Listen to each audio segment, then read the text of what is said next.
l'air. Il y avait personne.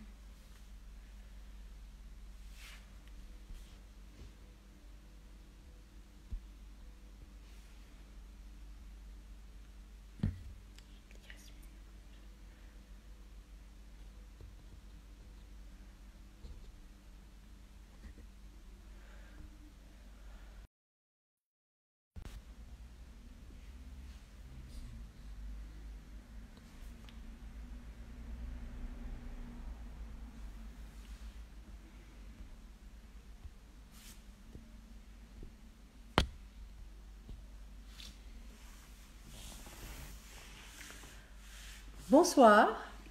Alors, j'ai pas l'habitude de parler sur Instagram. Pour moi, c'est la première expérience ce soir. Donc déjà, Sahaf Turkum. J'espère que Ramadan confiné se passe bien malgré tout. Donc ce soir, en fait, comme annoncé, on va lancer la formule Vivons de la culture du Hub créatif Artissimo. Et en fait, l'idée de Vivons de la culture est d'ouvrir un espace entre donc Artissimo en tant que hub créatif et voilà, Yasmine. Je finis juste ma présentation Hello, une seconde et je te présente. vas-y. Et l'idée est un peu donc à travers les Vivons de la culture, c'est un espace qui est dédié aux artistes, aux acteurs culturels, aux entrepreneurs culturels. Et donc à travers un dialogue et une discussion, nous essayons de comprendre un peu on va dire d'abord l'état d'esprit, la démarche de création des artistes, mais aussi les problématiques et les questions liées à la profession, voilà, de travailler dans ce qu'on appelle le domaine des industries créatives. Donc sans plus tarder, alors déjà, voilà, Yasmine Faudil nous rejoint. Donc bonsoir Yasmine. Salut, vous Ça m'entendez? rigole. Ça va? C'est une Ouais. première pour moi aussi, je vous rassure. Ben voilà, ça va être. On va le faire en freestyle, là, ça va être. Voilà. Ça donnera. Donc l'horaire, en fait, on a choisi l'horaire sur la base de questions qui ont été posées aux internautes. Alors bon, alors ils ont plutôt penché pour cet horaire un peu tardif, même si c'est Ramadan. Mais bon, bah, écoutez, moi je suis en forme, en tout cas, j'espère que c'est le cas, c'est le Moi cas pour vous. aussi. Alors, je ne sais pas si on va le faire en mode tutoiement ou vouvoiement. Moi, je serais plutôt pour le tutoiement. Bah moi aussi. Allez, à Alors, la cool. cool, super. Alors, je ne sais pas si. Moi, j'aimerais bien que tu nous présentes peut-être juste en une minute, bien qu'on ira plus en détail après, un peu qui tu es, qu'est-ce que tu fais et voilà, quel est ton métier. Ok. Alors, actuellement, je suis photographe. Ouais, J'ai eu du mal à utiliser ce terme pendant très longtemps. Parce qu'avant, en fait, j'étais dans des entreprises. ouais, J'ai fait des études à l'université de marketing. Sauf que après quelques années et une petite évolution dans ma carrière, j'ai pris une année sabbatique et comme j'ai toujours aimé la photo, je m'y suis consacrée pendant cette année-là et je suis plus retournée en entreprise. d'accord. Voilà. Mais du coup, quelle a été cette démarche? C'est-à-dire que ça a été la rencontre de la photographie ou bien la découverte que tu avais peut-être ce qu'on appelle une âme d'artiste? Ça a été quoi, un peu le parcours de l'étudiante ou en tout cas, tu as même travaillé dans le domaine du marketing, tu vois? Et Oui, qu'est-ce oui. qui a fait que tu t'es dit à un moment, j'arrête tout et j'en fais un métier. Alors, en fait, le cheminement a été assez long. La photo, je m'y intéresse depuis très longtemps. Bon, je ne saurais pas dire exactement à quel moment le déclic a eu lieu, mais déjà au lycée, je me rappelle, je voulais prendre des cours de photo, sauf que c'était pas possible, du moins à la Maison de la Culture de Tizi Ouzou. Il fallait avoir un certificat de scolarité terminale. Et bien sûr, terminale, bac priorité numéro 1. C'est Donc, je clair. ne m'étais pas inscrite et puis j'avais pas le temps parce que c'était des jours de semaine.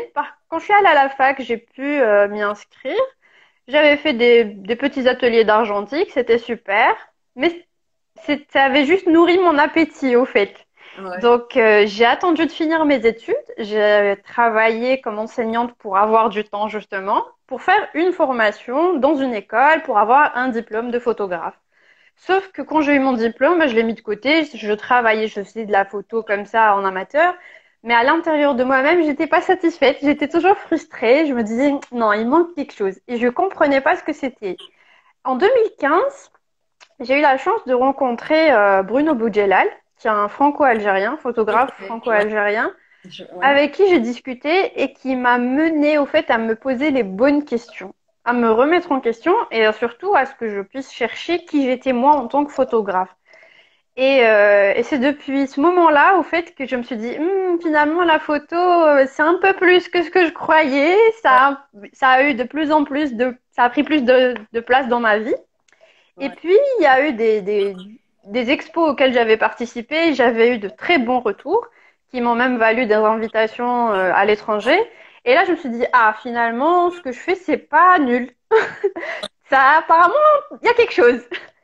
Ouais. Et voilà. Et comme au boulot, je commençais à m'ennuyer parce que dans l'entreprise où j'étais, j'avais le poste le plus élevé parce qu'il faut dire ce qu'il y en est quand on est en entreprise, on a envie d'évoluer. Et je me suis dit, bon, je commence à fatiguer, ça faisait quand même 4 ans et demi, je me reposais pas, mais si je prends une année, je vais voir. Et Hmm. finalement, je suis plus retournée en entreprise. Voilà. Voilà D'accord. le cheminement. Wow. Donc, Donc, oui, il y avait c'était une la décision, petite chose était vivante en moi. voilà. Donc, c'était une décision pleinement réfléchie et pleinement assumée, du coup. Oui, même si parfois c'est dur. On va y revenir. On commence par le rêve, après la réalité. Ok, très bien. Alors, tu te présentes en tant que photographe d'auteur. Donc, est-ce que tu peux nous expliquer ce qu'est un photographe d'auteur? Alors, bah, comme un auteur de livres, donc c'est un photographe qui écrit des histoires. Et un photographe auteur, au fait, le cheminement, comme je vous disais, était long. Mais dès qu'on sait un peu plus qui on est, après, ça reste une recherche perpétuelle. Hein. Je pense pas qu'à un moment, je me dirais, c'est bon, je suis sûre que je suis là parce que bon, on est en perpétuelle évolution. Et puis, une fois qu'on sait où on a envie d'aller, on commence à créer sa propre écriture. Mhm. Donc, et là, on peut dire qu'on est un auteur photographe parce qu'on fait des choses qui sont très différentes de ce que font les autres. Mhm. Et on a notre patte, comme on dit, Mhm. et on raconte des histoires. Voilà, le but est de raconter. Après, ça peut être des choses qui existent réellement, on peut être dans l'onirique. D'accord. Mais alors, comment tu organises tout ça? Ça veut dire que, quelle est la démarche?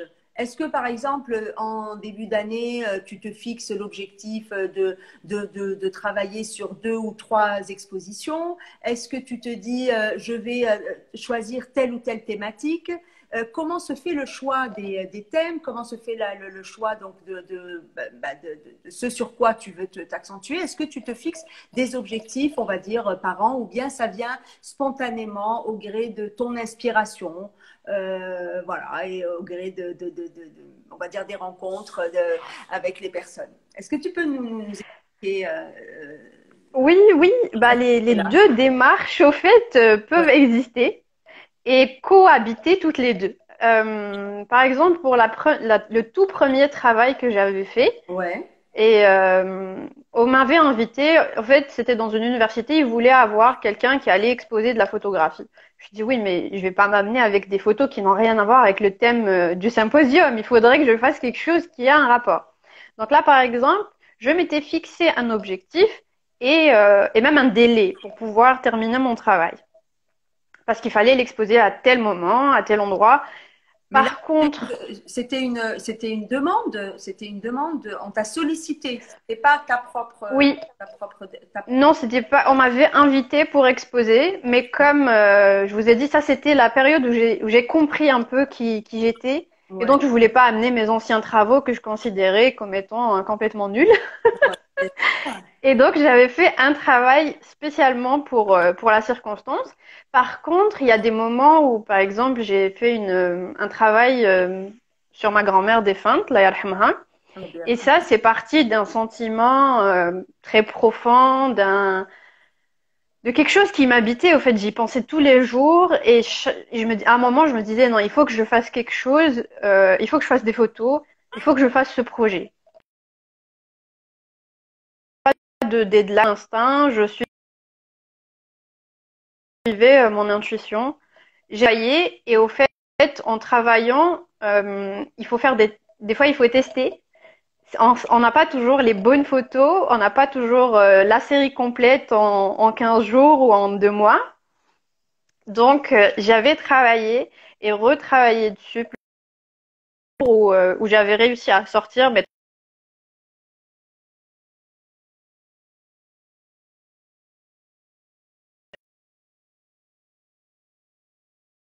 Alors, Zafira, est-ce que tu es encore là? Je t'entends plus.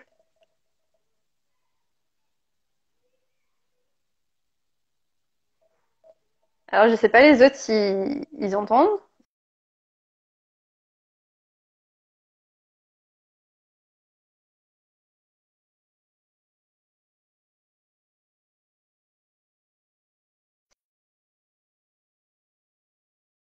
Je sais pas si moi vous m'entendez, les gens qui sont là. Est-ce que vous pouvez me dire en commentaire si vous entendez?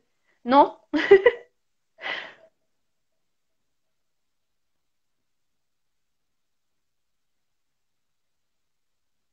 D'accord.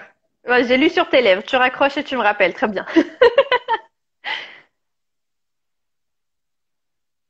Ah, bah les autres ne t'entendent pas non plus, hein, Zafira. Je suis en train de voir les commentaires.